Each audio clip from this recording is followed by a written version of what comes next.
Hello， 我哋係 D114303406 Campus 1D 嘅 Group 2。咁喺城市角落入面有咁樣嘅家庭，佢哋好渴望有溫暖嘅燈光、穩定嘅陪伴，但現實嘅重壓令到佢哋喺生活呢條路上行得有啲艱難。但係我認為每一個努力生活嘅家庭都值得被睇到、被溫暖。咁又到1年1度嘅萬聖節啦，今日我哋就會教大家喺屋企低成本咁度過呢個有趣嘅假日。今日我哋就有請 Rachel 做我哋嘅 model，Lucy 做示範化妝嘅化妝師。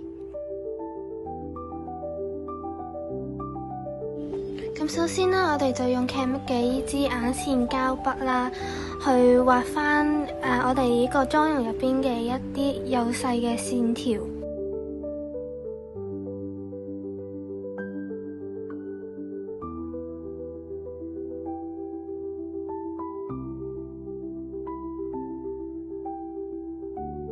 跟住呢，我哋就用呢個人體彩繪啦，就跟住翻眼線膠筆嘅嗰個線條咧，重新去描畫多次啦，令到嗰個線條更加突出。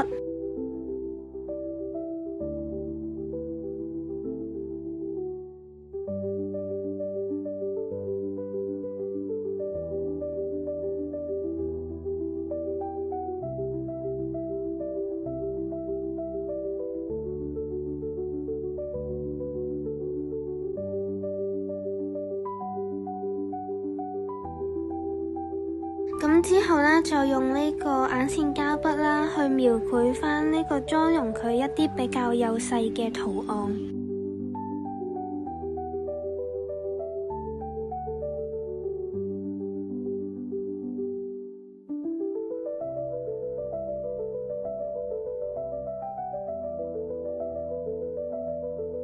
呢個妝容就咁樣完成啦。咁每一份微不足道嘅善意都會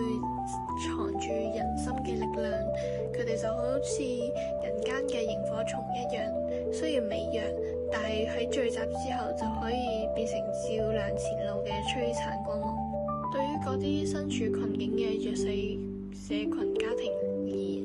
生活的風雨令到佢哋寸步難行，但一份力所能及嘅伸手相助，或者為佢哋孩子添置一件冬衣，為佢家庭送去一份生活物資，都可以令到佢哋驅散當下嘅緊迫。隔閡從來都抵唔過真心嘅溫度，困境都擋唔住團結嘅力量。要知道冇邊場風雨係唔會停息嘅，當無數份愛同埋善意凝聚埋一齊，我哋就一定沒有跨不過的難關。而且當呢啲善意相連、愛心匯聚埋一齊，我哋就可以變成一道堅不可摧嘅溫暖上繩，照亮更多人嘅前路。